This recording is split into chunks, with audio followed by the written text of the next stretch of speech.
Então, em reverência, vamos falar com o nosso Deus. Pai querido, Pai grandioso, que se assenta no trono mais elevado do universo, mas ainda inclina os teus ouvidos para ouvir toda a petição feita no nome do teu Filho. Neste nome poderoso, Pai, nos achegamos a Ti, esperando não que o Senhor cumpra a nossa vontade, mas a Tua vontade. Sabemos que é a Tua vontade a santificação e a edificação do corpo da Tua Igreja. E queremos a bênção poderosa do Espírito Santo neste momento, para que cada um de nós seja edificado por Ti, por meio da palavra da verdade. Pedimos isso, Pai, porque sabemos que os méritos do Teu Filho são suficientes para cobrir qualquer requisição da Tua justiça. Por isso, em nome dele, oramos. Amém.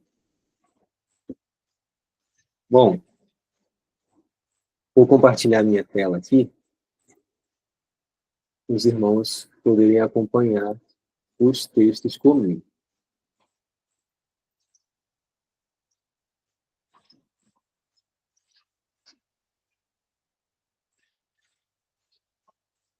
Alguém poderia confirmar se a imagem da minha tela já está aparecendo para os irmãos? Aqui está dizendo que está compartilhando, mas... Agora sim. Agora sim? Ok. Uhum. Então, ontem, só revisando, né? Ontem a gente viu alguns textos e que estavam introduzindo o assunto que a gente vai estudar hoje. Então, o primeiro texto que a gente viu foi de Apocalipse 7, verso 3, que informou onde que a gente está na história, né? Que é basicamente os anjos segurando os ventos até que o povo de Deus receba o selo na testa. Depois, a gente viu o texto de Ezequiel 9, que informa para a gente em maiores detalhes o que deve acontecer nesse período do selamento. Né? A gente vê no verso 4 aqui, né, a ordem do Senhor para se passar no meio da cidade, no meio de Jerusalém, e marcar com um sinal as testas. E também está previsto, né, nesse trecho da Bíblia um juízo sendo derramado sobre o povo de Deus, né? Só para exemplificar aqui, o verso 6 detalha: matai velhos, jovens, virgens, meninos e mulheres até exterminá-los. Mas a todo homem que tiver o sinal, não vos chegueis. E começai pelo meu santuário. E começaram pelos homens mais velhos que estavam diante da casa. Após isso, a gente viu como que essa profecia se relaciona comigo, com o nosso eu, né, com o eu de cada um. Que é o quê? A nossa condição é de morno e o que está previsto, está pendente para acontecer, é um vômito dos mornos. E o problema é que o povo de Deus hoje não tem consciência. O grande problema não é a condição de que ele está de desgraçado, miserável, pobre, cego e nu. Isso não é o pior, é algo ruim, mas o pior é não saber. E é isso que está sendo ressaltado aqui. Esse contraste, né, da verdadeira condição da pessoa e como que a pessoa acha que está. E como que isso se aplica a qualquer pessoa que não acha, que não tem esse senso de que é realmente miserável, pobre, cego e nu. Então, por conta dela não ter esse senso, ela não busca a solução que ela precisa para deixar de estar numa condição desgraçada, miserável, pobre, cego e nu. A gente mencionou também que essa é uma condição inerente ao ser humano por conta do pecado. Desde que Adão e Eva pecaram, eles se tornaram naturalmente miseráveis, pobres, cegos e nus. E a menos que a gente esteja enxertado na videira verdadeira e permaneça na verdadeira, a gente está miserável, pobre, cego e nu. Então, o próprio Paulo fala, né? Eu sei que em mim, isto é, na minha carne, não habita bem algum. Então, enquanto a gente acha que tem algo bom que a gente pode fazer por nós mesmos, a gente não busca a Cristo como a gente precisa buscar, para que ele opere em nós todo o querer e efetuar segundo a vontade dele. Então, a gente viu aqui que Laodiceia, na verdade, tem falta de humildade. Na verdade, ela acha que ela é muito sábia, né?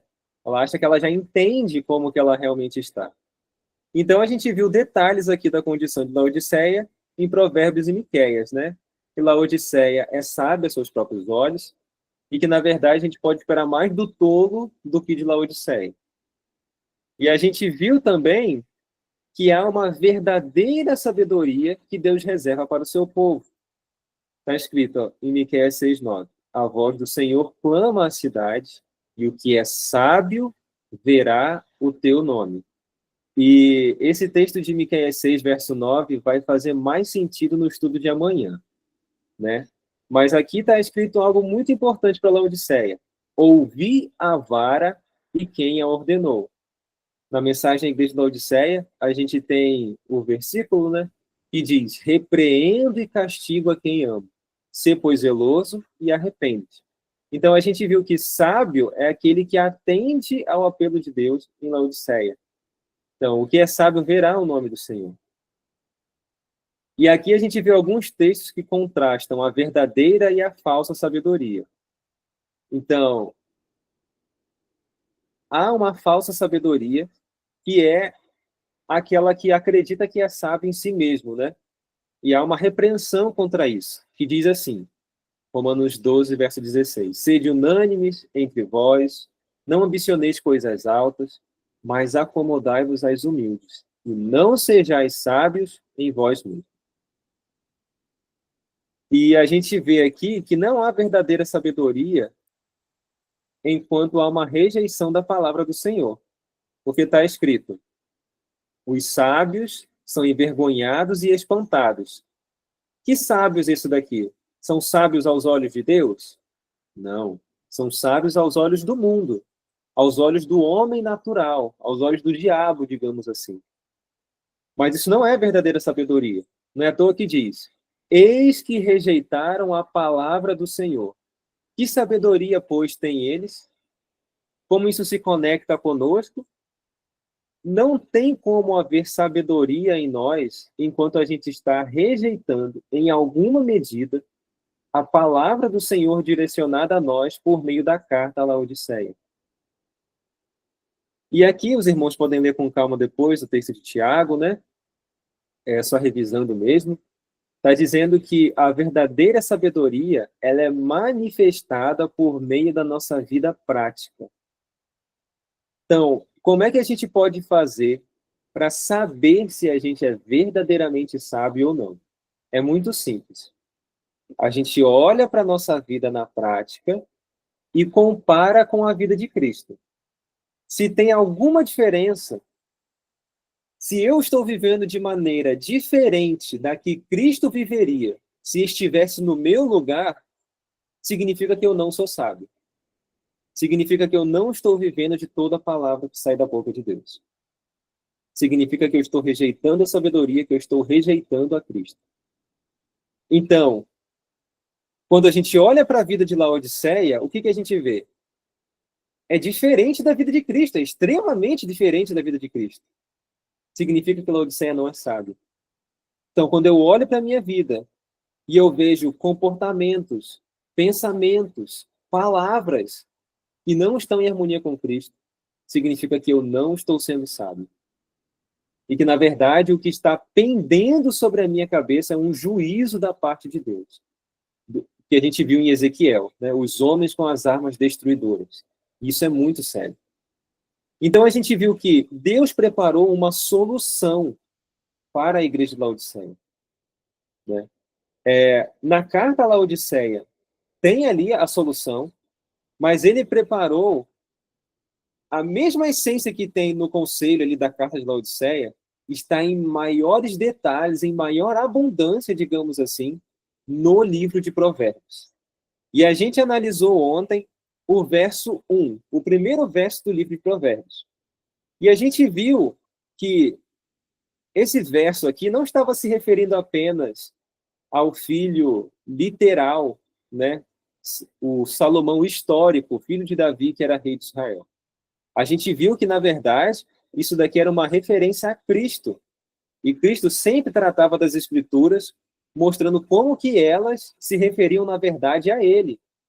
A gente viu que, na verdade, o livro de Provérbios, mesmo se a gente for lá no original, em hebraico, a gente vai ver que essa palavra, ela pode significar também parábola ou palavra. E a gente viu por meio de textos bíblicos, né, que isso, na verdade, se referia a Cristo.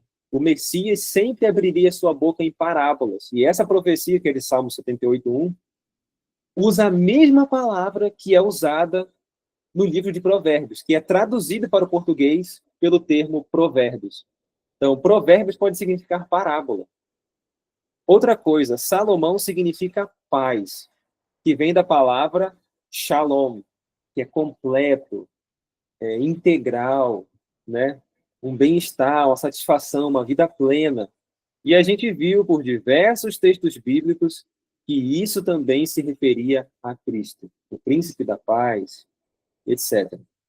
A gente viu também que filho de Davi é uma referência àquele que assumiria o trono vindo da descendência de Davi. Que Deus havia prometido que esse reino não teria fim. A gente viu que isso era, na verdade, uma referência a Cristo também, né, por meio de diversos textos. Por fim, também por meio dos textos bíblicos, a gente viu que o termo rei de Israel também era uma referência a Jesus Cristo.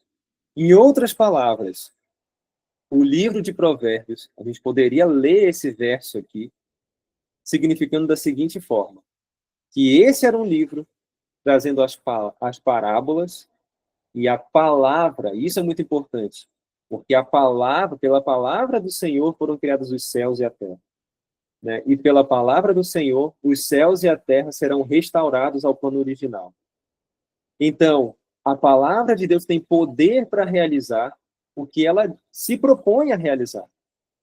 Então, esse é um livro que contém a palavra daquele que é a paz, que é a vida plena, daquele que é poderoso e tem o trono de Davi e é o nosso verdadeiro rei.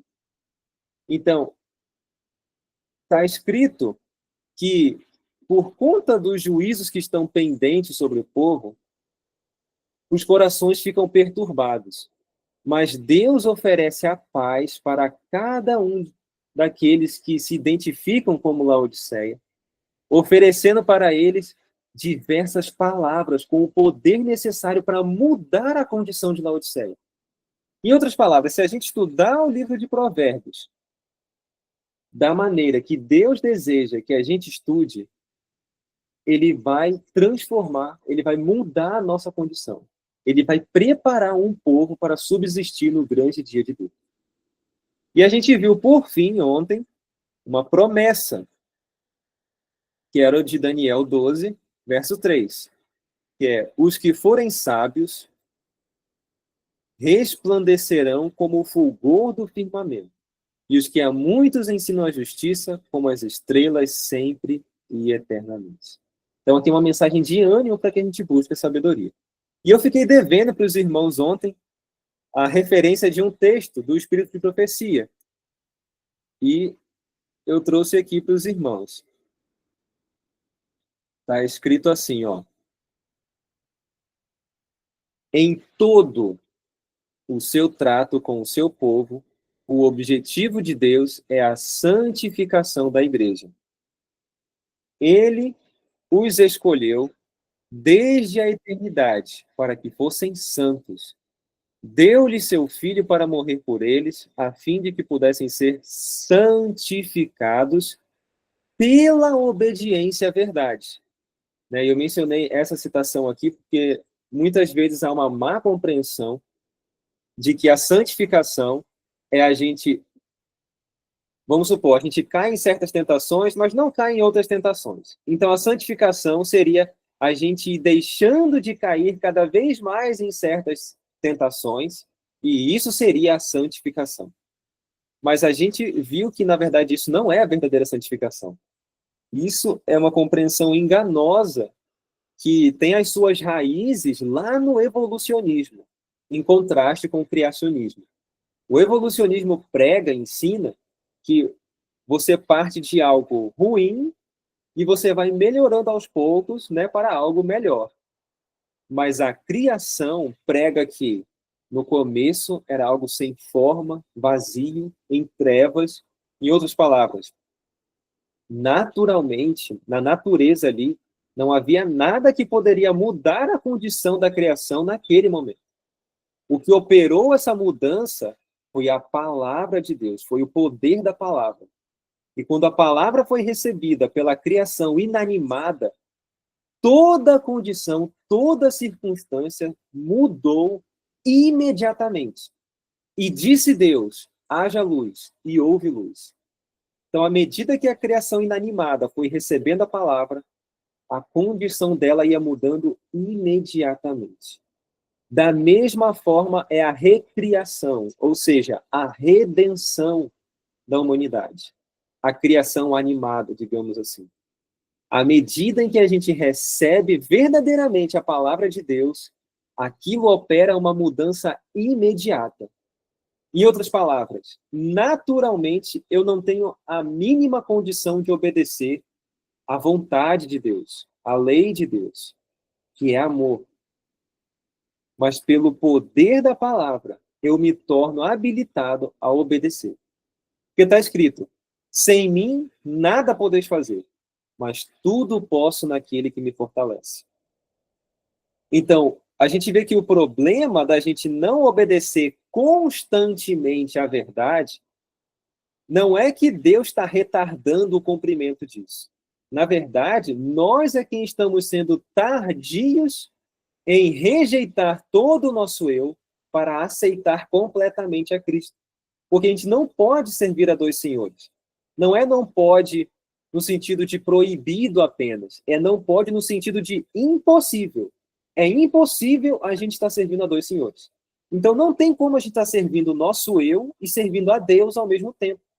É por isso que Laodiceia se encontra na condição de Laodiceia. Porque ela tenta servir a Deus enquanto ainda tenta servir a si mesma.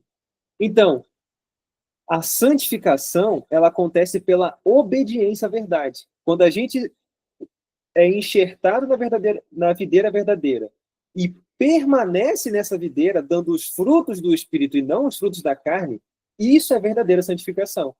E aí se cumpre a profecia do Antigo Testamento que diz que a vereda do justo, ou seja, daquele que foi justificado, daquele que está recebendo a justiça de Cristo, é como a luz da aurora, que vai brilhando mais e mais e mais até ser dia perfeito. Note, não diz que a vereda do justo é como uma árvore de Natal, que vai piscando, piscando, piscando, até parar de piscar. Eu não sei se vocês já viram esses pisca-pisca que vai piscando rápido, rápido, rápido, vai piscando cada vez mais lento, aí ele fica aceso assim, sem parar, ele vai mudando, né?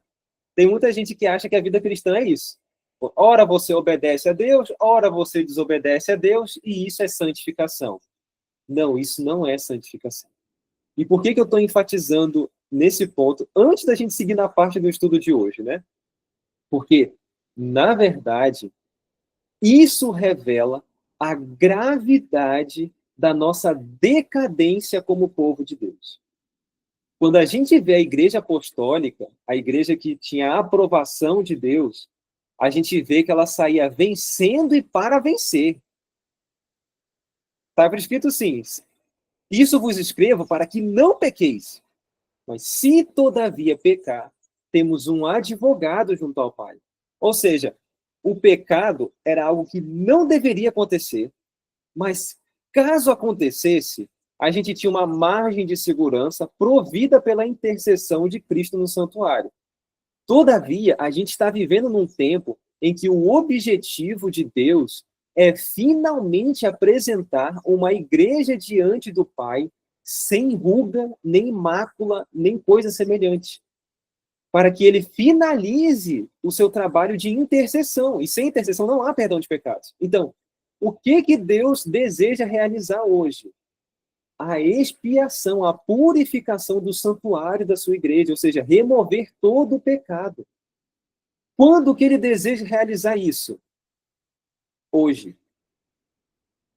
O dia da expiação não era um ano, não era um mês, não era uma semana, era um dia. O que Deus está querendo dizer com isso? Ele está querendo dizer que ele pode livrar a nossa vida de todo o pecado hoje. Mas, John, mas a santificação é a obra de uma vida inteira. Sim, uma vida inteira de obediência à verdade. Porque não veio sobre nós tentação senão humana. Deus nunca vai trazer uma tentação além do que a gente pode suportar. Se a gente estiver em Cristo, Cristo vai operar essa obediência em nós.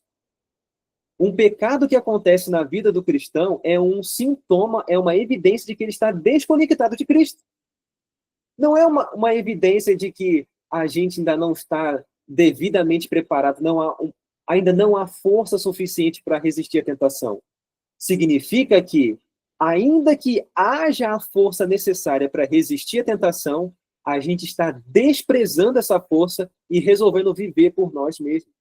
E isso é uma desonra ao nome de Deus. Então a citação termina. Continuando, né? Santificados pela obediência à verdade, despidos de toda a mesquinhez do eu. Deles requer trabalho pessoal e pessoal entrega. Olha só isso daqui. Deus só pode ser honrado pelos que professam crer nele. Quem são os que professam crer nele? Sou eu e você. A gente não professa, a gente não fala que a gente acredita em Jesus? Agora, Deus só pode ser honrado por mim e por você quando são conformes à sua imagem e controlados por seu Espírito. Só assim que a gente pode honrar o nome do nosso Deus.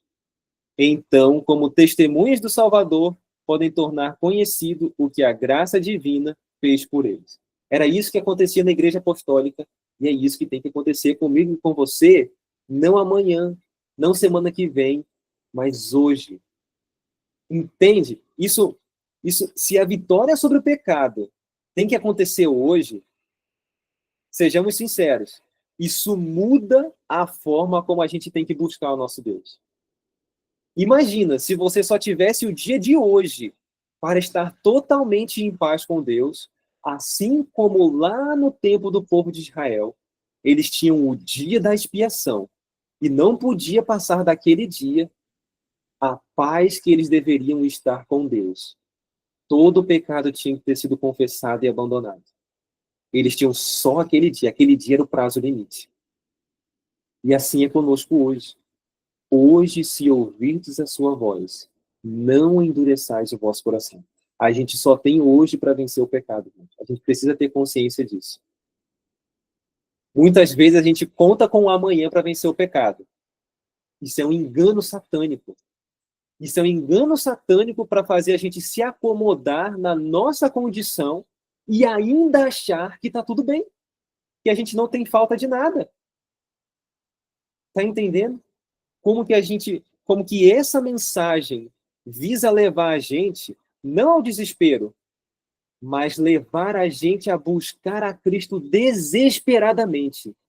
Senhor, não te deixarei ir enquanto não me abençoares.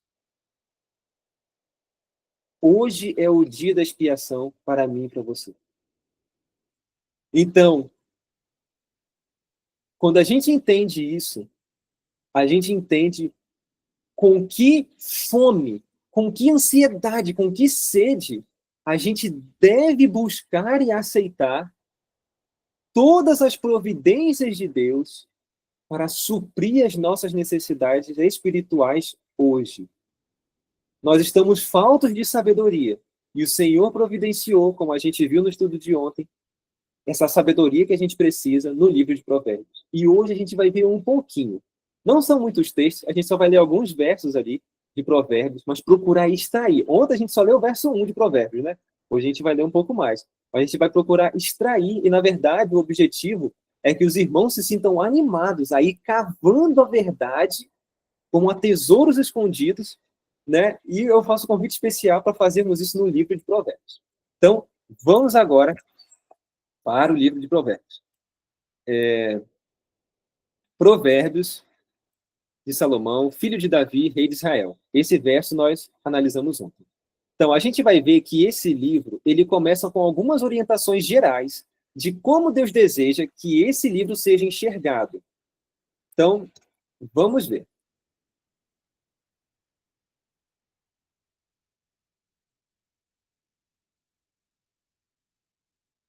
Então, os irmãos podem reparar que tem esses balãozinhos aqui espalhados por esse mapa mental. O que esses balãozinhos significam? É o versículo que a gente está lendo do livro de Provérbios. Então, aqui é Provérbios 1, versículo 2. Provérbios 1, versículo 3. Por que eu coloquei isso? Porque a gente está acostumado a ler os textos bíblicos de forma... Não está aparecendo?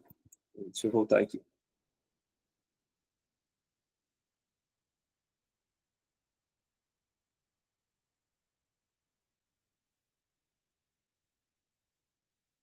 Então, eu vou parar de compartilhar a tela e colocar para compartilhar de novo para ver se funciona.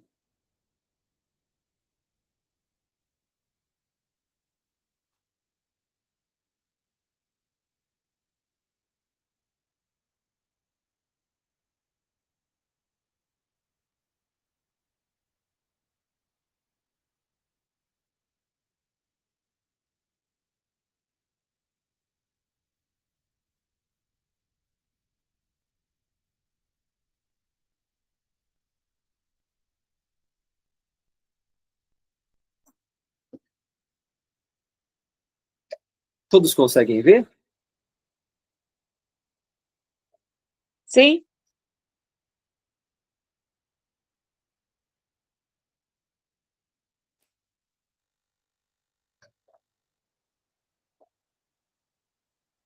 Maravilha. Então, continuando, né? Começa com orientações gerais. Então, tem esses balãozinhos aqui, ó, esses balãozinhos que eu estava falando, irmãos. Tá vendo? É Provérbios capítulo 1, verso 2, capítulo 1, verso 3. Por que eu coloquei isso? Porque a gente está acostumado a ler os textos bíblicos de forma linear, né? Quando você abre a Bíblia impressa, você vê os textos ali na sequência, de forma convencional, né? Mas eu gosto de organizar os textos de forma mais visual, né? Que facilita captar algumas coisas que muitas vezes numa leitura linear corrida fica mais difícil você perceber. Então, por exemplo, aqui, ó, você vai ter vários para, mostrando, na verdade, o objetivo e a finalidade, né, desses textos. Então, deixa eu abrir logo todos eles.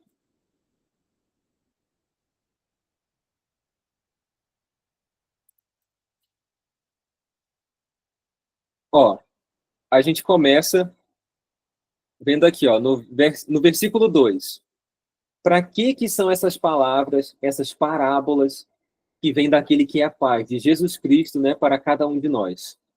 Está dizendo que o objetivo, né, a finalidade, a nossa motivação ao ler essas palavras deve ser conhecer a sabedoria e a instrução. Se entender as palavras da prudência. Se receber a instrução do entendimento, receber a justiça, receber o juízo, receber a equidade.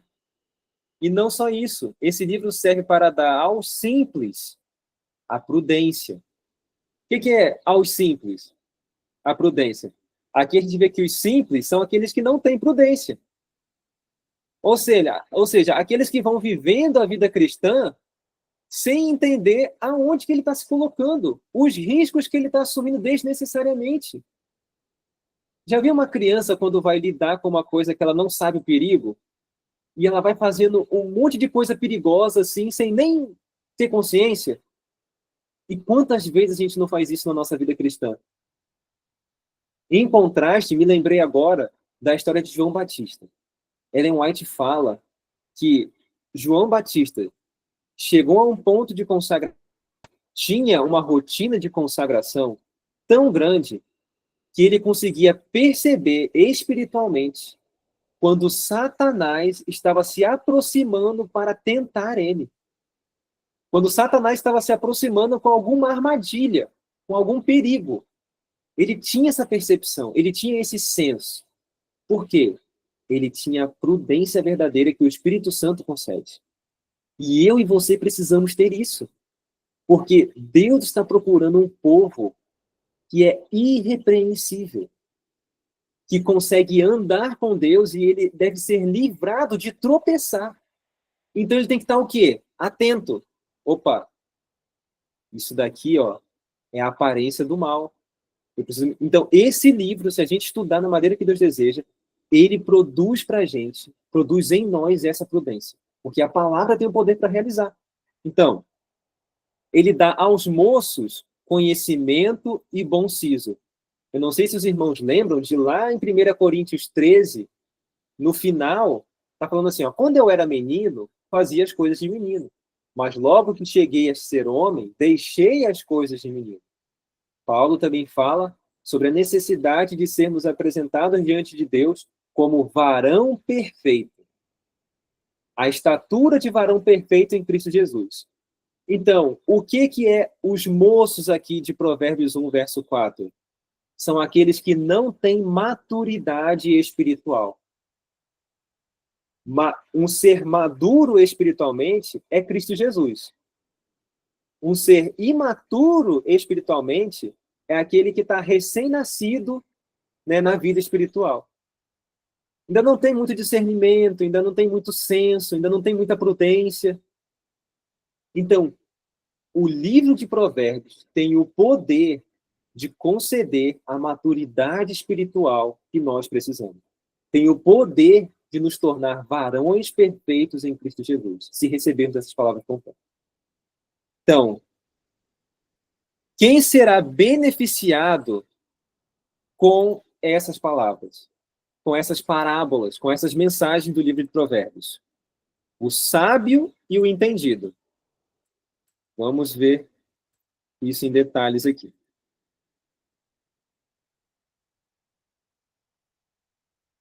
Então, está escrito aqui, o sábio, ele ouvirá, ou seja, ele vai dar ouvidos, e ele vai crescer em conhecimento. Por quê? Porque ele vai absorver isso e aplicar na vida dele.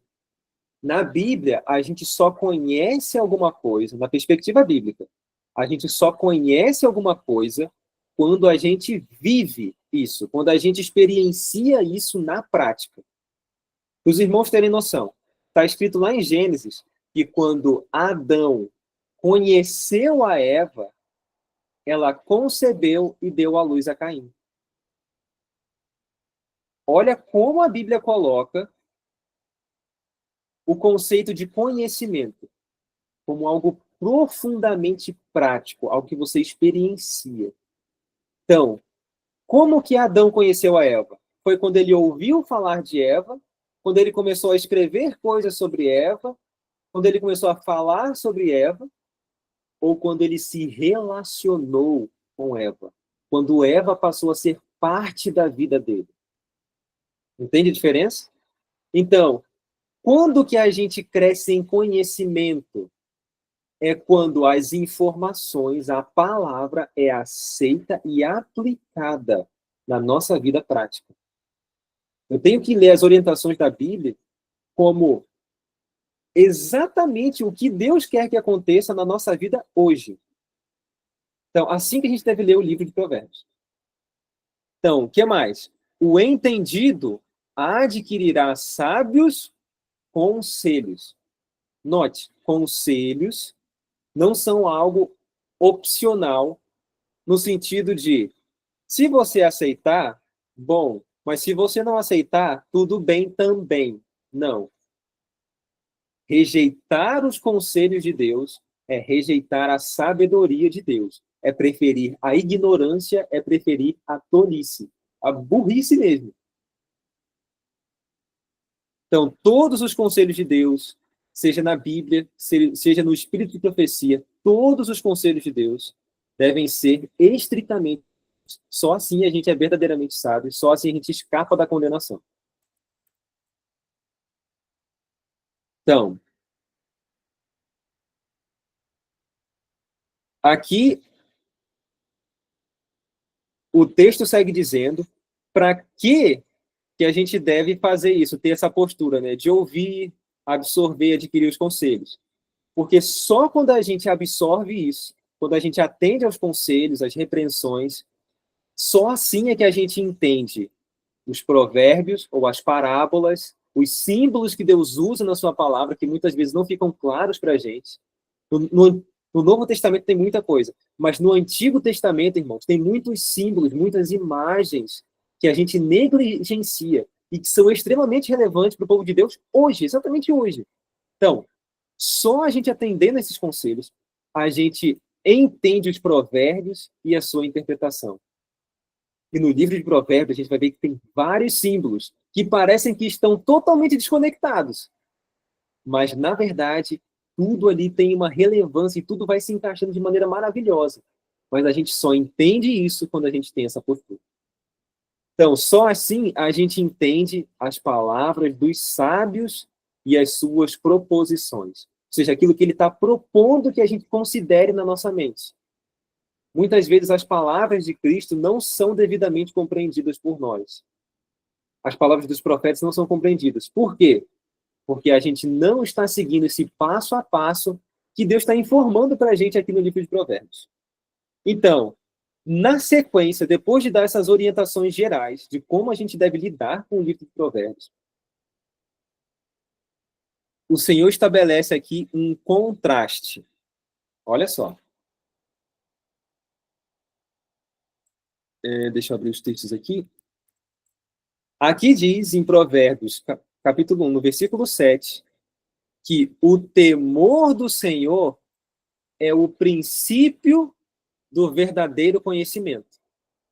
E aí ele estabelece um contraste agora. Enquanto o temor do Senhor é o princípio do verdadeiro conhecimento, os loucos, eles desprezam a sabedoria e a instrução.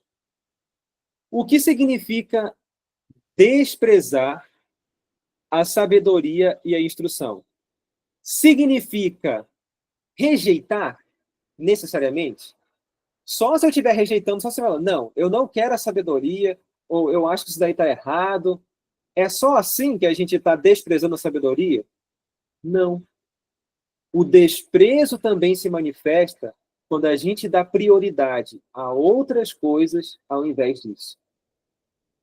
Quando a gente fica muito preocupado com o que a gente vai comprar. Nossa, estou com vontade de comprar tal coisa, vontade de fazer tal coisa aqui na casa, vontade de viajar para tal lugar. E os cuidados dessa vida começam a absorver a mente, de maneira que a gente vai procurando as coisas de Deus no tempo meio que sobra, assim, sabe? No tempo que vai sobrando na nossa rotina, a gente encaixa ali um tempinho ou outro poder buscar a sabedoria de Deus. Isso é desprezar. Isso é não reconhecer o valor que a sabedoria de Deus realmente tem. Quando a gente se ocupa com as distrações, com os cuidados dessa vida, em detrimento das coisas de Deus, isso é desprezar a sabedoria e a instrução. E a palavra do Senhor está dizendo que isso é loucura, que é a situação de Laodiceia. Então, está dizendo que o grande problema é isso. A gente não está buscando a verdade como a tesouros escondidos, como Deus deseja que a gente busque. E isso tem que acontecer de forma individual, irmãos. A gente perdeu a cultura que o povo de Deus tradicionalmente tinha de ser um povo que estudava avidamente a Bíblia. Hoje em dia, a gente está sendo caracterizado por um povo, eu estou falando aqui da verdade presente, um povo que gosta de assistir vídeo. Um povo que gosta de ouvir outras pessoas falando. Mas não um povo que gosta de gastar tempo cavando na palavra. Um pouco aqui, um pouco ali. Deixar texto lançar luz sobre outros textos. E deixar o Espírito Santo nos guiar por meio desse estudo da verdade. A gente perdeu isso. E o que acontece é que na nossa vida individual a gente está perdendo a sabedoria, porque a gente está desprezando a sabedoria e a instrução. Isso é muito triste, irmãos. Ao contrário, quando a gente teme o Senhor, tipo, o Senhor tem instruções para a minha vida hoje por meio da palavra, e eu preciso disso. Eu preciso, porque se eu não tiver isso, eu não vou viver em harmonia com a vontade do Senhor. Esse temor, esse receio de estar desagradando a Deus. Esse receio leva a gente a buscar a verdade de todo o nosso coração, de toda a nossa alma. E isso é o princípio do verdadeiro conhecimento. Essa humildade de que eu não sei e preciso ser ensinado pelo Senhor por meio da palavra. Então, aqui está estabelecido esse contraste. A gente precisa ter essa mentalidade para que a gente possa absorver do livro de Provérbios o que ele realmente tem a nos oferecer. Então, agora a gente começa com várias coisas boas que Deus deseja que a gente possua. E como que começa? No verso 8, está escrito assim, ó, a postura que a gente deve ter. Filho meu. E isso é muito importante. Essa palavra é muito importante. Por quê? Como que nós somos filhos? Como que nós somos filhos de Deus? Pela primeira criação, a nossa filiação com Deus foi perdida. Por quê? A gente foi chamado filho de Deus lá no Éden, né, por meio Adão, né, foi chamado filho de Deus, porque ele foi feito à imagem e semelhança do Filho de Deus. Então, porque ele possuía a imagem do Filho de Deus, ele era filho de Deus por semelhança, né? Então, no momento em que ele perdeu essa semelhança com Deus, e agora tinha semelhança moral com o diabo, estava em amizade com o diabo, ele, na verdade, se tornou naturalmente filho do diabo. Começou a procurar fazer as obras do diabo. Então, a única forma que o ser humano poderia voltar a ser filho de Deus era por meio do Filho unigênito de Deus, se fazendo um conosco. E ao a gente permanecer nesse verdadeiro Filho de Deus, a gente recebia de novo essa imagem e semelhança e se tornava de novo Filho de Deus. Por isso que está escrito lá em João 1, verso 12. Mas a todos quantos o receberam, quem? O verbo que se fez carne. Então, a todos que receberam o verbo que se fez carne, deu-lhes o poder de serem feitos filhos de Deus. Ou seja, a mensagem do livro de Provérbios, que começa declarando, filho meu, não se destina àqueles que ainda estão vivendo na carne. Se destina primeiramente a Cristo. E, por meio de Cristo, se destina àqueles que estão enxertados e permanecem em Cristo. Esses são os verdadeiros filhos de Deus. Entende? Então, como que a gente é feito filho de Deus? O próprio versículo de João, né, capítulo 1, verso 12, diz como que a gente pode ser feito filho de Deus. Está escrito: mas a todos quantos o receberam, deu-lhes o poder de serem feitos filhos de Deus, vírgula, aos que creem no seu nome. E qual que é o nome do Filho de Deus? Mateus 1, 21. E ele se chamará Jesus, porque ele salvará o seu povo dos seus pecados. Está vendo como tudo começa a se encaixar? Quando a gente tem a fé no Filho de Deus, como alguém que tem o poder real de me livrar do pecado hoje, aí eu estou recebendo o poder de ser feito filho de Deus. Por meio dessa fé, eu recebo o poder contido na palavra, que é suficiente para me libertar de todo e qualquer pecado hoje. Assim é que eu estou sendo enxertado na videira verdadeira, e assim é que eu estou sendo feito filho de Deus. Então, agora a gente está preparado, quando a gente recebe essa fé, né, que vem do Espírito. A fé é um dom do Espírito. Então, quando a gente recebe essa fé do Espírito Santo e se torna, assim, filho de Deus, aí a gente está em condições de atender a esse apelo. Olha só. Ouve a instrução de teu pai. Isso é o que a gente deve fazer, positivamente. E o que a gente não deve fazer? E não deixes o ensinamento de tua mãe. O que é isso? O que Deus está querendo dizer aqui? Muito mais do que um apelo de honrar pai e mãe, aqui é um apelo para a gente ouvir as instruções do nosso Pai Celestial e da nossa mãe espiritual. Quem é a nossa mãe espiritual? Mulher na profecia significa o quê? A igreja, o verdadeiro povo de Deus. Então, a gente não deve deixar os ensinamentos que Deus comunica à sua igreja como corpo organizado. Eu estou, nos últimos dias, ouvindo em áudio o livro Atos dos Apóstolos, da irmã White. E ali tem um trecho que eu ouvi essa semana, em que ela fala que muitos dentre o povo de Deus começam a ter a presunção de que eles não precisam dar ouvidos aos seus irmãos. Que Deus vai falar sempre diretamente com eles e que eles não precisam ouvir conselhos, orientações de ninguém. E começam a ter essa mentalidade de independência total de seus irmãos. E isso é um engano satânico, porque isso leva à presunção, a gente olhar muito para o nosso eu e a gente começar a confiar em nós mesmos, achando que está confiando em Deus, mas está confiando em nós mesmos.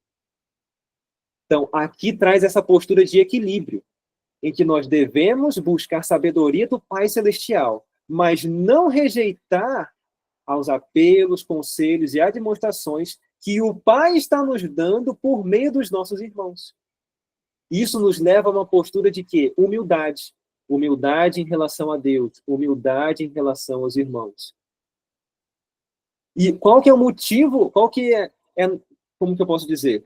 Qual é o benefício da gente ter essa postura? O texto fala, olha o versículo 9 aqui, ó.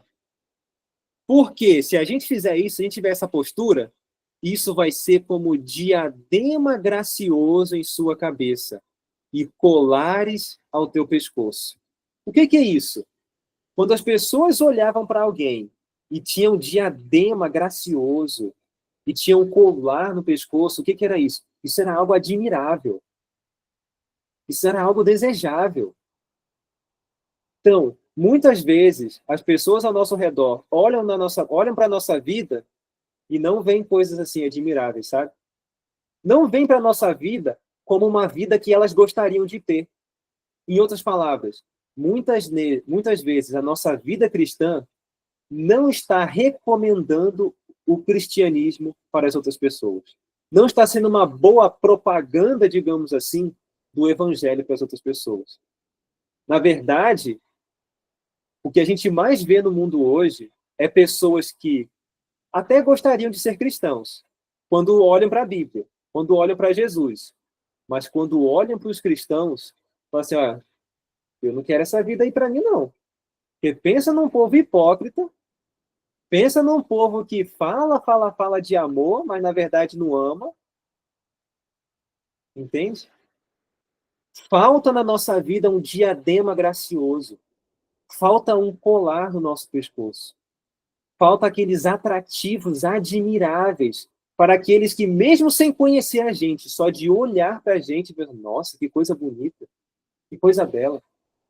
É isso que a Bíblia está querendo dizer. Que coisa preciosa que está na vida dele. E seguindo para o fim, temos mais uma orientação para aqueles que foram feitos filhos de Deus. Está escrito assim, ó. Se os pecadores procuram te atrair com agrados, não aceites. O que o Senhor está querendo nos comunicar com isso? Que Satanás vai procurar desviar a gente do caminho santo por meio de agrados. Não por meio de coisas desagradáveis, mas por meio de coisas que nos parecem agradáveis. E isso, irmão, pode se manifestar de múltiplas formas.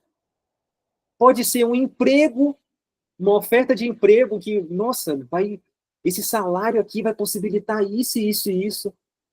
Mas aí você vai ter que sacrificar o tempo que você tem que dedicar à sua família como sacerdote do lar. Pode ser uma amizade que parece muito agradável, mas que na verdade está sendo uma influência ruim na sua vida. Um relacionamento. Nossa, quantas coisas pode ser? Pode ser uma possibilidade de estudos. Nossa, vou estudar isso daqui, tal, tal, tal. Só que, na verdade, se você se enveredar por esse caminho, a sua mente vai estar mais preparada para servir ao mundo do que para servir a Deus. Então, se os pecadores procuram te atrair com agrados, não aceite. Não busque coisas agradáveis para que isso dirija a sua vida. O que tem que dirigir a nossa vida tem que ser o quê? Os conselhos e as orientações de Deus. Este é o caminho, andai por ele. E é um caminho estreito, não é um caminho agradável. Então, a gente tem que estar disposto a seguir o caminho de Deus, ainda que pareça e ainda que seja desagradável para a nossa carne, porque isso vai ser o melhor para o nosso espírito. Então, outra possibilidade. Se disserem, e esse daqui vai parecer que não tem nada a ver com a gente, né? Mas tem tudo a ver, e os irmãos vão ver. Se disserem, vem conosco a tocaias de sangue. O que é tocaias de sangue? É ficar ali numa espreita, né? Armar ali uma emboscada para matar uma pessoa. E sejamos sinceros, né? A não ser que alguém aqui esteja envolvido com tráfico, alguma coisa assim, né? Dificilmente isso vai ser uma proposta que um de nós vamos ouvir. E parece que não tem muito a ver com a gente. Mas vamos seguir lendo. Então, se disserem, vem conosco a tocaias de sangue, embosquemos quem? O inocente sem motivo. Gravem bem essa parte, que isso aqui vai ser chave para a gente ver o que isso tem a ver com a gente. Traguemos-nos, ou seja, vamos devorar eles, vivos, como a sepultura, e inteiros como os que descem a cova. Ou seja, vamos acabar com eles de verdade. Agora, então, isso é uma proposta que a gente está vendo, né? Vem conosco. Qual que é a tarefa que tem que ser feita? Ó, emboscar o inocente, tragar ele, acabar com ele. Agora, por que alguém faria uma coisa dessa? Está oferecendo uma recompensa aqui. Qual que é a recompensa? Acharemos toda sorte de bens preciosos. Encheremos as nossas casas de despojos. O que é isso? Vantagens temporais. Vantagens para essa vida terrena. Então, faz isso daqui, que é ruim, é algo terrível, mas você vai ganhar várias vantagens terrenas. Quem que propõe esse tipo de coisa? Lúcifer, Satanás. Né? Lúcifer não, né? Quando ele se tornou Satanás, ele começou a propor esse tipo de coisa. Quando ele chegou para Jesus lá, ele ofereceu as vantagens terrenas para Jesus. Tudo isso te darei se prostrado me adorares. Então a gente vê que quem faz esse tipo de proposta nunca é o Senhor. É sempre quem? O inimigo. Mas a gente vai ver já já como que o inimigo faz esse tipo de proposta para a gente. Então, ele faz um apelo. Lança tua sorte conosco. Teremos todos uma só bolsa. O que é isso? A gente vai compartilhar todos os benefícios dessa nossa empreitada, né? Vai ser tudo dividido aqui por igual. Todo mundo vai ter acesso. Você não vai ficar de fora das vantagens, né? Você vai receber as vantagens temporais que você desejar. Influência, recursos, dinheiro, tal, tal, tal. Agora, como que isso se aplica a nós? Antes da revelação, né, de como que isso se aplica a nós, a gente tem um apelo de como deve ser a nossa postura em relação a isso. Então, filho meu, significa que essas propostas não serão feitas para aquele que não é filho de Deus, mas para aquele que é filho de Deus, para aquele que está enxertado na videira verdadeira. Satanás vai propor isso. Como? A gente vai ver. Mas qual é o apelo? Não te ponhas a caminho com eles. Desvia o teu pé das suas veredas. Ou seja, sai desse caminho. Se você vê que esse caminho está sendo apresentado diante de você, se desvia dessa aparência do mal. Então, não te põe a caminhos com ele. A irmã citou aqui o texto de João, né? Eu sou o caminho, a verdade e a vida. Então, a gente sabe que o caminho se refere a Cristo. Mas aqui está sendo oferecido um outro caminho, um caminho em oposição ao caminho de Cristo.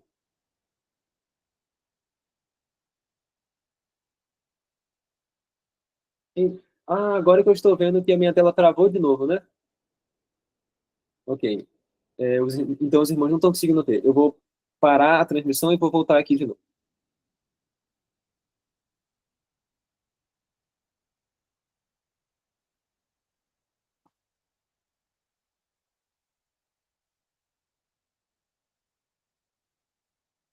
Enquanto isso, eu vou fechar a janela aqui.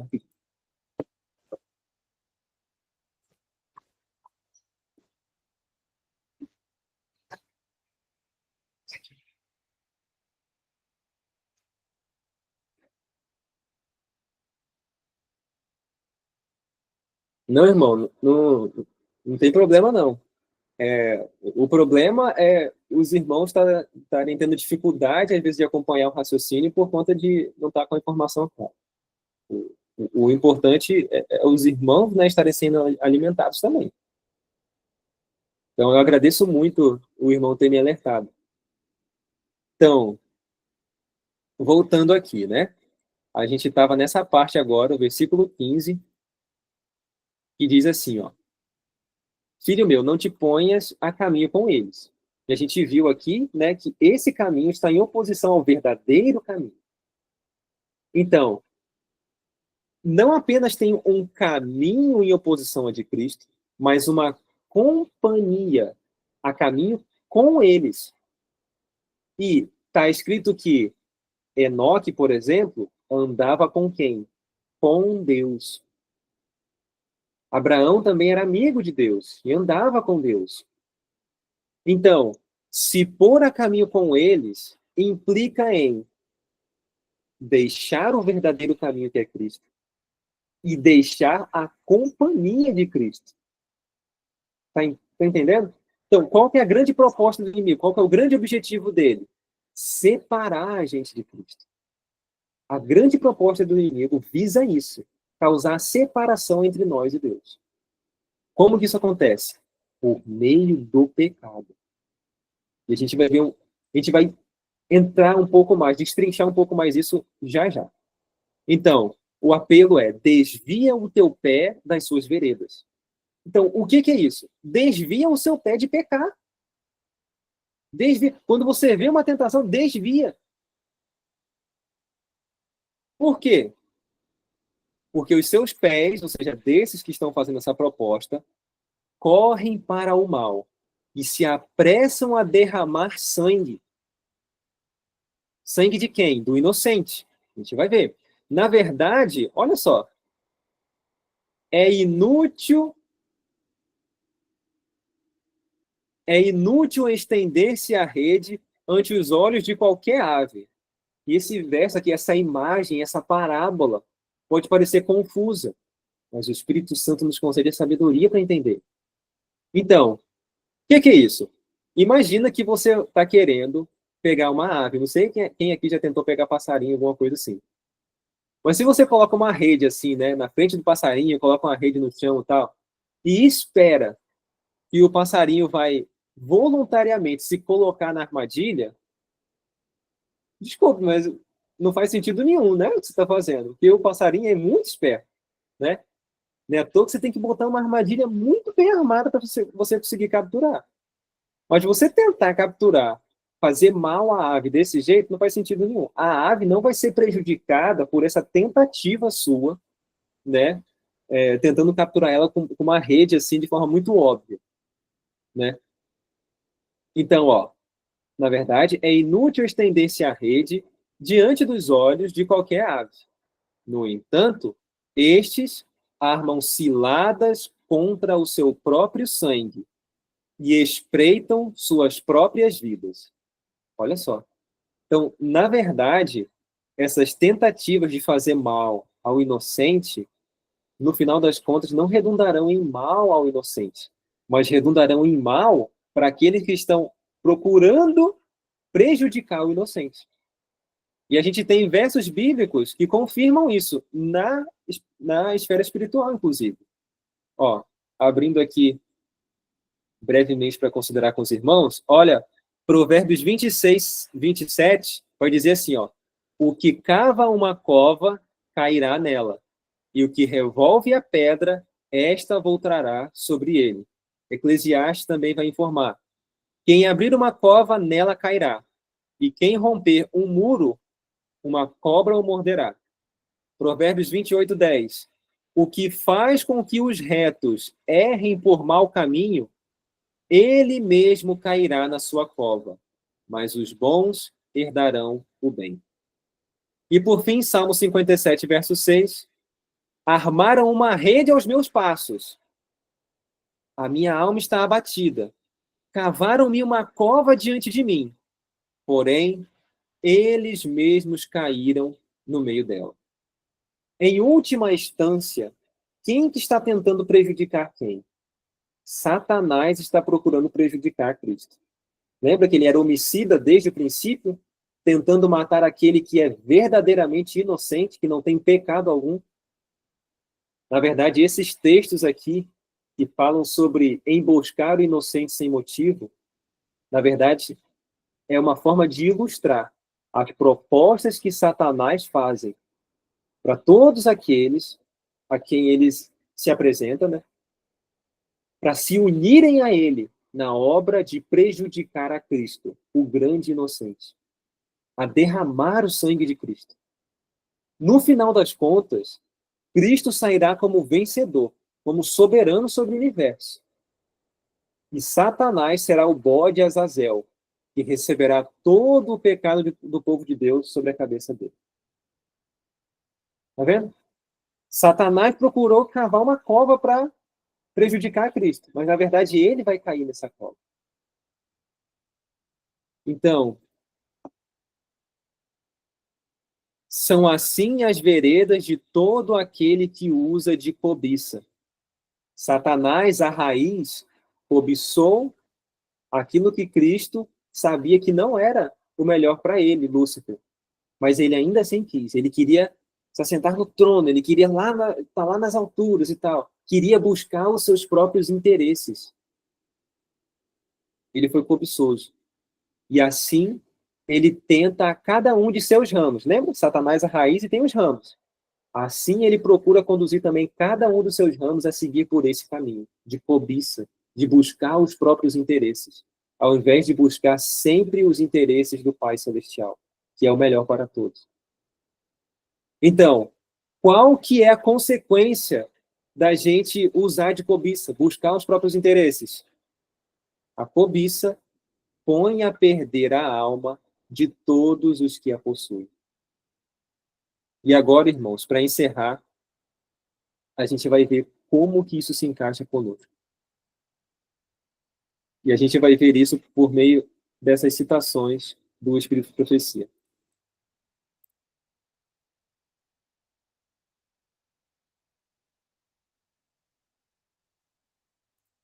Está escrito assim, ó.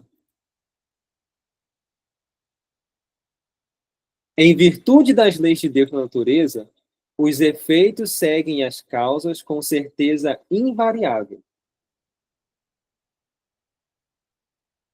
Vou avançar aqui, contra o lavrador infiel, a ceifa profere sentença condenatória. E no mais alto sentido, isto é verdade também no mundo espiritual. O que é isso? O que a gente planta, o que a gente colhe. A semeadura, ela dá a recompensa certa. Né? Se você semeou isso, é isso que você vai colher. Então, é na aparência e não na realidade que o mal é bem sucedido. Ou seja, a gente ceder numa tentação que parece que a gente está tendo vantagem porque a gente está tendo algo que a gente desejava, né? Nosso próprio interesse, uma vantagem terrena, um prazer, parece que a gente está saindo ganhando, né? É na aparência e não na realidade que o mal é bem sucedido. E aqui diz, ó, exemplos. O menino vadio que foge da escola, o jovem preguiçoso em seus estudos, o balconista ou aprendiz que deixa de servir aos interesses de seu patrão, o homem que em qualquer negócio ou profissão é infiel para com as suas mais altas responsabilidades. Aqui ela falou numa perspectiva terrena, né? Coisas terrenas. Mas o Senhor nos chamou para ser um povo santo. E é isso que ele espera de nós. Essa é a nossa responsabilidade. Ele coloca tudo que a gente precisa ao nosso alcance para que a gente cumpra com essas responsabilidades. Mas quando a gente negligencia o alto chamado que Deus nos fez, de viver para pregar esse evangelho verdadeiro com a nossa vida a todo mundo, até os confins da terra, como os apóstolos faziam, quando a gente é negligente com isso, e a gente acha que está tudo bem, que a gente está desfrutando das vantagens terrenas e tal, é na aparência e não na realidade que a gente está sendo bem sucedido. Olha o que está escrito aqui. De fato, nada ganha com isto. Antes, está se defraudando a si próprio. A ceifa da vida e o caráter a ceifa da vida é o caráter. E é este que determina o destino tanto para esta como para a vida futura.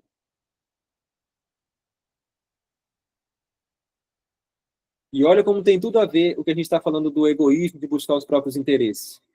A ceifa é uma reprodução das sementes semeadas. Cada semente produz fruto segundo a sua espécie.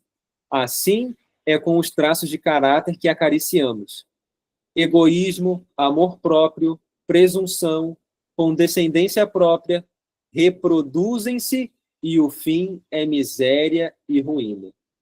Por outro lado, amor, simpatia, bondade produzem frutos de bênçãos, colheita esta que é imperecível.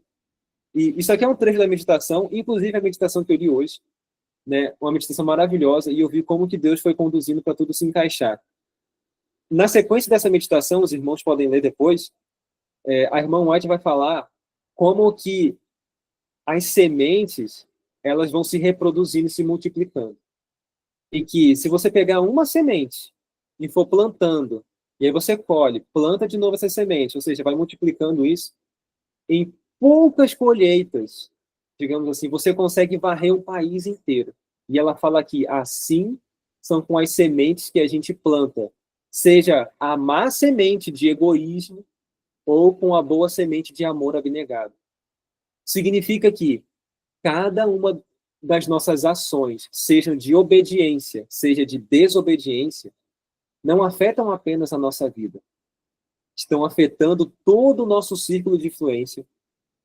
E essas pessoas que recebem essa influência exercem uma outra influência. E isso vai se multiplicando, vai se multiplicando, vai se multiplicando. E tem um texto que a irmã White fala que os anjos fazem registro da nossa vida, das nossas ações, não apenas se restringindo à ação em si isolada, mas a toda a cascata de efeitos que isso vai ter na vida das outras pessoas no transcorrer de toda a história. Então, olha como cada momento, como cada ação é terrivelmente solene. Por isso que está escrito: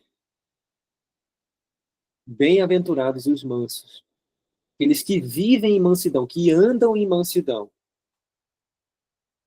A importância de nós possuirmos a humildade de nosso mestre. Agora, olha isso daqui. Lembra que a gente estava vendo ali no texto de Provérbios sobre honestidade, sobre a importância da gente não roubar, né? A gente viu isso conectado com o texto da irmã White, né? De não roubar, de ser honesto. Olha só. Aquele que, em face de maus tratos ou de crueldade, deixa de manter espírito calmo e confiante, rouba a Deus de seu direito de nele revelar sua própria perfeição de caráter. Isso aqui me faz lembrar de quando Cristo estava sendo açoitado e, por fim, crucificado. Ele estava sofrendo maus tratos e crueldade. Mas qual que era a postura dele? Ele era calmo, confiante. Ellen White fala no Desejato das Nações que o olhar de Cristo demonstrava compaixão. Eita, travou de novo, né? Então, deixa eu colocar aqui para compartilhar a tela de novo.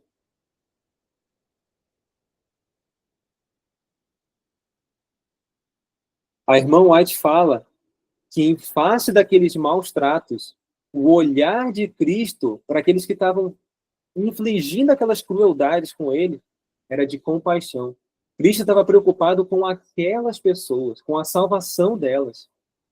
A gente vê, por exemplo, Estevão, quando estava sendo apedrejado, ou seja, sofrendo maus tratos, crueldade, qual era a postura dele? Era calmo, confiante, intercedendo por aquelas pessoas.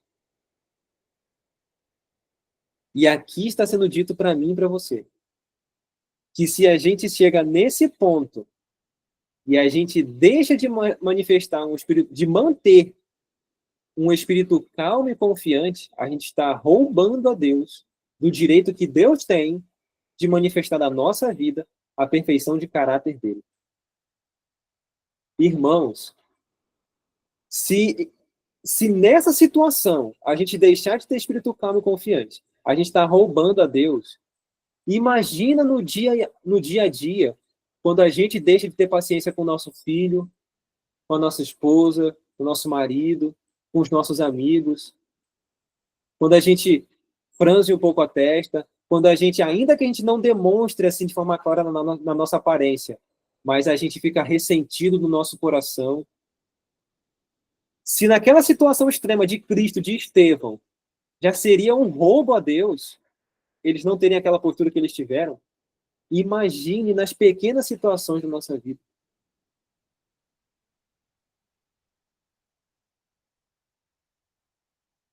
Então, a verdade é que a cada vez que a gente cede à tentação, a gente está matando o inocente.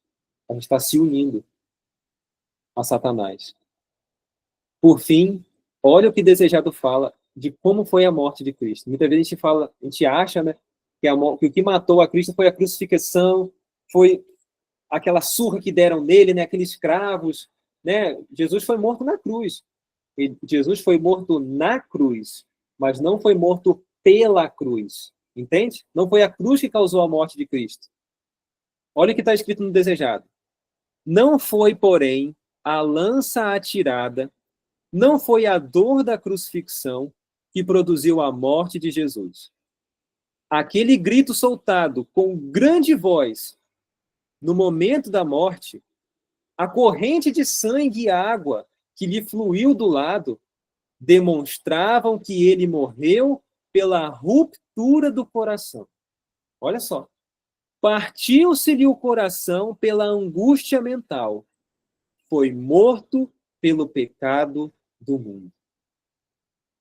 Está vendo, irmãos? O que causou a morte de Cristo foi o meu pecado. Aquela tentação que parecia tão pequena, mas que parecia que me trazia uma vantagem tão desejável, um agrado. Foi esse pecado causando angústia mental no Filho de Deus. Até chegar ao ponto em que o coração dele realmente rompeu, partiu, de verdade, literalmente. Imagina o tamanho da angústia. Foi uma angústia tão grande, foi uma dor tão grande essa ruptura, que ele entregou a vida com grande voz, gritando assim, ó. Imagina. A gente se juntando ao inimigo para emboscar, para fazer uma armadilha ao inocente, sem motivo. Quão necessário é a gente atender aos apelos e às orientações que ele deixou para mim e para você. Especialmente no nosso estudo, né, no livro de Provérbios. Porque se a gente seguir essas orientações, a gente vai deixar de se aliar ao inimigo para emboscar o inocente sem motivo. A gente vai deixar de ceder às tentações. A gente vai começar a ter o bom senso, o tino espiritual para se desviar de toda aparência do mal. A gente vai ter aquela maturidade de varão em Cristo que Jó tinha, homem íntegro e reto, temente a Deus, ele tinha o temor do Senhor e se desviava do mal. De maneira que Satanás veio propor para ele, para que ele emboscasse o inocente sem motivo, ou seja, para que ele cedesse à tentação. Mas o que ele fez? Reteve firmemente sua integridade até o fim. Ele disse, ainda que ele me mate, nele esperarei. Antes morrer do que pecar. Esse é o varão perfeito em Cristo Jesus. E é isso que Deus deseja fazer de mim e você hoje. E ele nos ofereceu tudo o que a gente precisa para viver isso no livro de Provérbios. Quão precioso é esse livro. E muitas vezes a gente negligencia, não é mesmo? Mas é uma arma poderosa que Deus está colocando na minha e na sua mão para enfrentar todos os principados e potestades e sair mais do que vencedores em Cristo Jesus. E que isso seja uma realidade na minha e na sua vida hoje. Amém? Amém. Amém, glória a Deus. John, você pode orar? Sim. Então vamos consagrar, entregar nossa vida nas mãos do nosso Senhor em oração neste momento.